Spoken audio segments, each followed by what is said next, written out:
केंद्रीय मंत्री के घर पे लोकसभा चुनाव में 3 वोट, विधानसभा चुनाव में 33 वोट। ये मुसलमानों पे आबादी बढ़ाने का आरोप लगाते हैं। ये तो 6-6 महीने में 30-30 बच्चों की आबादी पैदा कर दे रहे हैं, 18 साल के ऊपर के सब। एक इसमें जो अंकुश लगा सकता है वो भी अपना कहीं लंबी नींद, गहरी नींद सोया हुआ है, वो है मीडिया। मीडिया को देखना चाहिए, वो अपना काम कर नहीं रहा है, वो कहीं और ही लगा हुआ है, किसी और प्रायोजन में है। मीडिया के लोग हेडलाइन मैनेजमेंट में लगे हुए हैं हर दिन।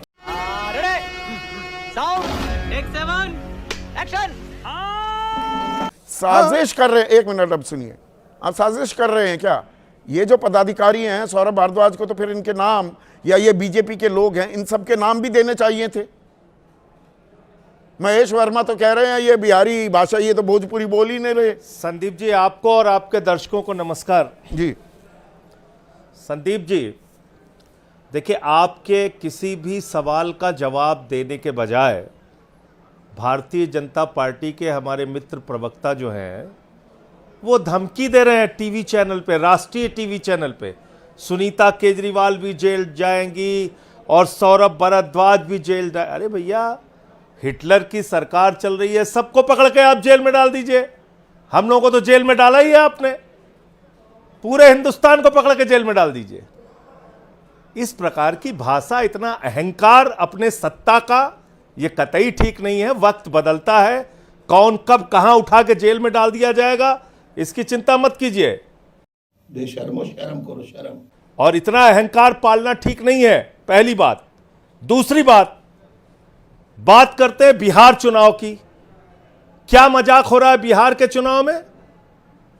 वहां पर केंद्रीय मंत्री लल्लन सिंह जी जाते हैं और खुलेआम कहते हैं ऑन कैमरा, जो वोट ना डालने उसको, जो तीर पे वोट ना डाले उसको घर से निकलने मत देना। कोई कार्रवाई नहीं। अनंत सिंह के मामले में जब चारों तरफ से दबाव बना तो एक गिरफ्तारी की औपचारिकता पूरी की गई, वरना तो वो 302 का मुकदमा दर्ज होने के बाद भी थाने के सामने जुलूस लेके प्रचार कर रहे थे। आज बिहार में 55 लाख वोट काट दिए गए हैं।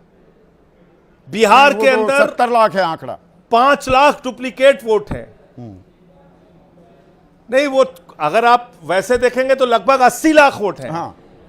80 लाख वोट हैं जो 18 साल के नहीं, ऊपर पर के आप मतदाता मुझे हैं, मूल जो सवाल का मतदान जवाब करने से नहीं दिया। रहेंगे। सौरभ भारद्वाज और लोकसभा के चुनाव में पॉलिटिशियन, जर्नलिस्ट जो बन गए हैं, ये अरे भाई मैं आ रहा नाम हूं तो बताइए, ये कहां पर हुआ, कौन कौन है, इनकी पहचान भी देनी चाहिए थी ना। एक चीज का good question, you are a good question.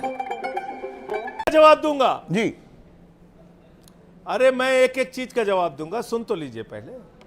Bihar पे भी बात हो रही है ना, तो बिहार में 7 करोड़ 80 लाख मतदाता थे लोकसभा के चुनाव में, और अभी घट के वो 7 करोड़ 42 लाख हो गए। एसआईआर आपने कराया, एसआईआर में क्या चेक किया आपने?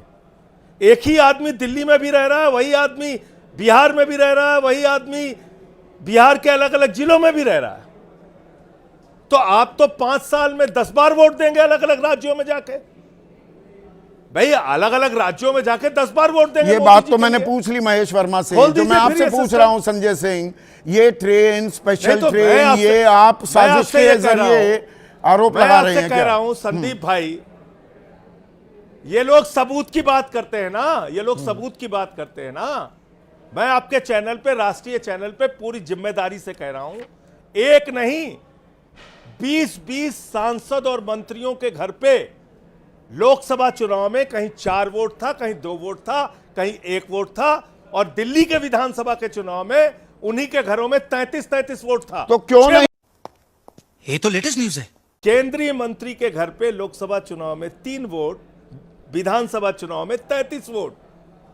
यह मुसलमानों पे आबादी बढ़ाने का आरोप लगाते हैं। ये तो 6-6 महीने में 30-30 बच्चों की आबादी पैदा कर दे रहे हैं, 18 साल के ऊपर के सब।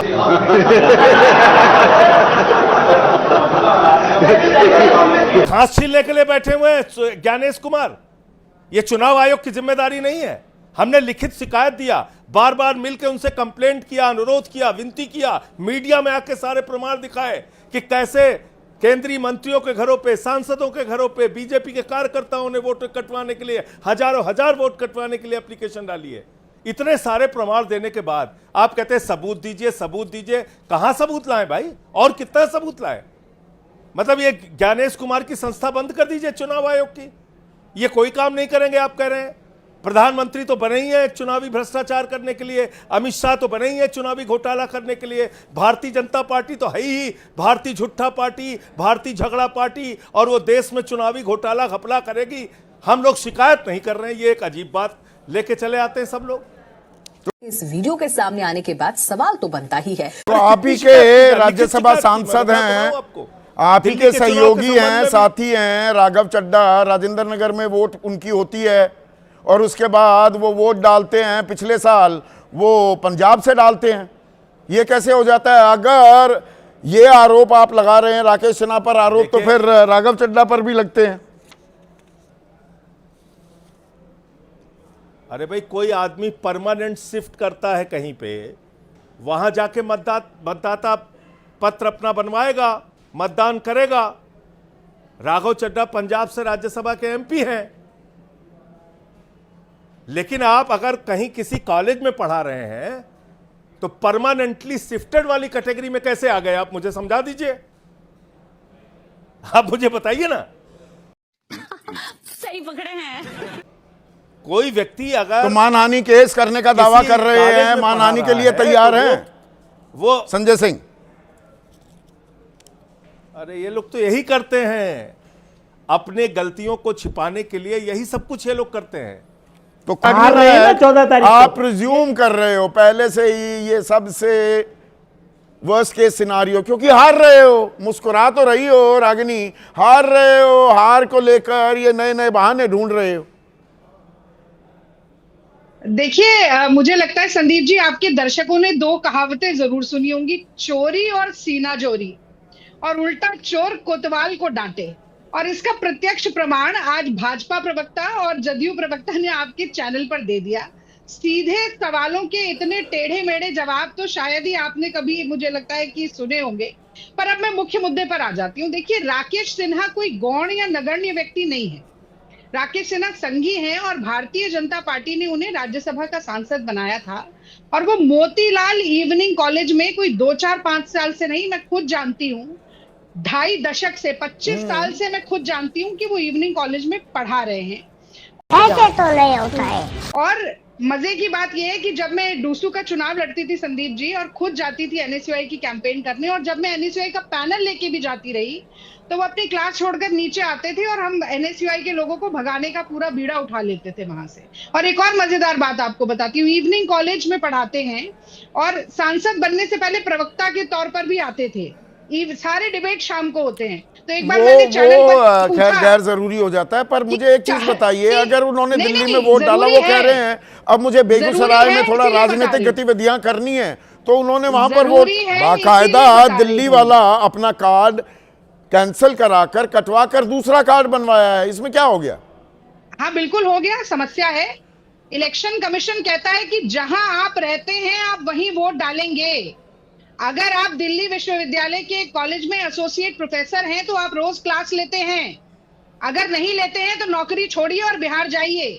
और अगर इमोशनल डैमेज क्लास ले रहे हैं, यहाँ रह रहे हैं, तो आप बिहार जाकर 9 महीने के भीतर दिल्ली और बिहार में वोट नहीं डाल सकते। गलत है ये, नैतिक तौर पर भी गलत है और कानूनी तौर पर भी गलत है। और मानहानि क्यों नहीं हो सकती है, मैं भी बताना चाहती हूँ। Truth is the best defence, ये कहा जाता है, एक लीगल टर्म है। डेफेमेशन की डेफिनेशन में भी नहीं आता, क्योंकि सच्चाई है ये। पर समस्या इससे ज्यादा गंभीर है।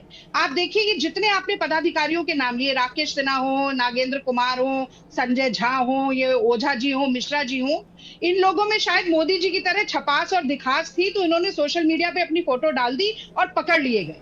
But this is only the tip of the iceberg Sandeep ji. ऐसे कितने हजारों लाखों लोग आ रहे हैं, फिर से क्या भरमा रहे हैं लोगों को, बरगला रहे हैं लोगों को। आपको ये हजम ही नहीं होता। 35 लाख 35.5 लाख लोगों ने ज्यादा मतदान किया। अरे ये तो औरतें निकली हैं, इसको तो सेलिब्रेट करना चाहिए था। आप मातम मना रही हैं। ये बड़ी अच्छी बात कही आप। नहीं, किसने मातम मनाया? मातम तो यहाँ पर भाजपा और जदयू के प्रवक्ता मना रहे हैं। क्योंकि उन्हें साफ दिख रहा है कि ये जो बढ़ा हुआ रुझान आ रहा है, दिख रहा है वोटर निकल कर आ रहे हैं, वो वोटर भी जनता जो है वो लोकतंत्र में जनार्दन इसीलिए कहा जाता है क्योंकि वो सब जानती है और वो मन बना चुकी है कि महागठबंधन को जिताना है और इस एनडीए ठगबंधन को हराना है। लेकिन एक बात मुझे बताइए संदीप जी कि वोट फर्जी तरीके से जितनी बार डल रहा है, वोट कटने के जितने हमने वीडियो देखे या वोट नहीं डालने दिए जाने के जितने वीडियो देखे, ये प्रमाण पत्र है राहुल गांधी के हर आरोप का सत्यापन है जो वो कहते हैं कि वोट चोरी से सरकार चोरी तक की ये एक बहुत राह आसान करती जा रही है भाजपा। और जिस तरह से डूबते को तिनके का सहारा होता है उसी तरह हारती वो हुई इंडियन भारतीय एक्सप्रेस जनता 2 पार्टी दिन से को खुलासे पर खुलासे कर रहा है जो आपने हाइड्रोजन बम चोरी का सहारा होता फोड़ा है। कि वोट चोरी 223 का जगह सहारा। एक महिला ने, वो सरदारनी है, सिखनी है, वो कह रही है मैंने तो एक जगह वोट डाला है। ये इंडियन एक्सप्रेस का आज का दावा आपने देखा होगा, वो खबर देखी होगी फ्रंट पेज पर।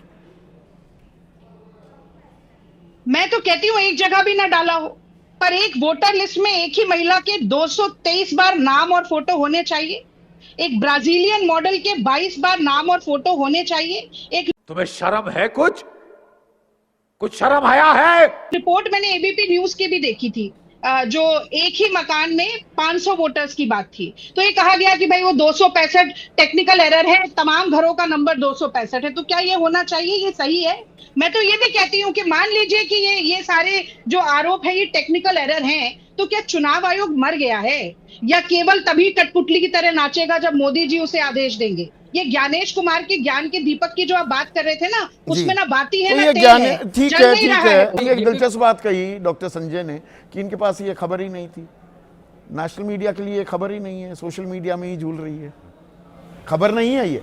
आप तो मैनेजिंग एडिटर रहे हैं सालों साल तक।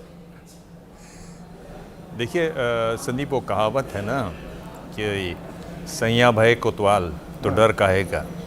यहाँ जो सैया है ना वो कोतवाल ही नहीं है, सैया मंत्री भी हैं, सैया अधिकारी भी हैं, सैया चुनाव आयुक्त भी हैं, सैया जज जूरी जल्लाद भी हैं। इसीलिए कहा व्यवस्था अगर मेहरबानी है, व्यवस्था है पूरी व्यवस्था, सैया पूरी तरह से आपके साथ हैं। जब आपके साथ इतने लोग हों तो आप एकदम आंख बंद करके, आंख मूंद के काम करते हैं। दूसरा, एक इसमें जो अंकुश लगा सकता है वो भी अपना कहीं लंबी नींद, गहरी नींद सोया हुआ है, वो है मीडिया। मीडिया को देखना चाहिए, वो अपना काम कर नहीं रहा है, वो कहीं और ही लगा हुआ है, किसी और प्रायोजन में है। मीडिया के लोग हेडलाइन मैनेजमेंट में लगे हुए हैं, हर दिन की हेडलाइन को उनको मैनेज करना है और ऐसे मैनेज करना है कि सत्ता पक्ष का बचाव दिखे, सत्ता पक्ष सही दिखे, सत्ता पक्ष में उछाल दिखे। नहीं, मुझे तो सुख की एक अनुभूति हुई थी कल की, भाई 10% वोट लगभग 9% बढ़ गया, बड़ा अच्छा हुआ। पर इन सवालों के जवाब भी तो मिलने चाहिए ना। जरूर मिलने चाहिए, पर कौन ताकि वो उत्साह बना रहे भाई कि जनता का जमहूरियत में, हमारी चुनावी प्रक्रिया में भरोसा है। जब सत्ता के मद में सब इतने चूर हैं संदीप, आप क्या समझते हैं कौन पूछेगा वो सवाल? कोई सवाल पूछेगा तो जवाब मिलेंगे। आप यहां एक सवाल पूछते रहेंगे, उससे कुछ नहीं है, बाकी कोई किसी को चिंता नहीं है यहां पर। ये तुम चुल्लू भर पानी में जाके डूब के मर जाओ। ये भी बता रहे हैं हमारे लिए नई जानकारी है। अरे आप देखिए, मॉडल कोड ऑफ कंडक्ट चुनाव आयोग का क्या बोलता है? चौथा ही पॉइंट है कि आप वोटर को उसके घर से पोलिंग बूथ तक नहीं ला सकते अपनी गाड़ी में। और यहाँ तो हरियाणा से भेजे जा रहे हैं ट्रेनों में भर के। यहाँ हरियाणा से भेजे जा रहे हैं, वो कह रहे हैं कि हमें बीजेपी ने दिया, उस पर बचाव कह रहे हैं, वो कह रहे हैं कि नहीं छठ खत्म हो गया, त्योहार खत्म हो चुके हैं, अब स्पेशल ट्रेन 30 नवंबर तक बढ़ा दी गई है। क्यों? तो वही कह रहा हूं कि पूरे देश में चल रही है स्पेशल ट्रेन। तो ये क्या मॉडल कोड ऑफ कंडक्ट का उल्लंघन नहीं है? और पैसे नहीं लिए जा रहे। गरीब आदमी, उसको लगता है सरकार ने मेरे ऊपर इतना एहसान कर दिया। उस शहर से उस मोहल्ले के पोलिंग बूथ तक नहीं ला सकते। मॉडल कोड ऑफ कंडक्ट में ये लिखा हुआ है। यहां आप दूसरे शहर से, दूर से, हजारों किलोमीटर दूर से उनको ला रहे हैं। कौन देखेगा इसको? चुनाव आयोग देखेगा? आपको लगता है चुनाव आयोग देखेगा? चुनाव आयोग सवाल पूछेगा? चुनाव आयोग में दम है? वो नहीं है। आप दिखाएंगे, आप ये करेंगे, आप वो करेंगे, ये करेंगे, वो करेंगे। खत्म, बाय बाय, टाटा, गुड बाय, गया।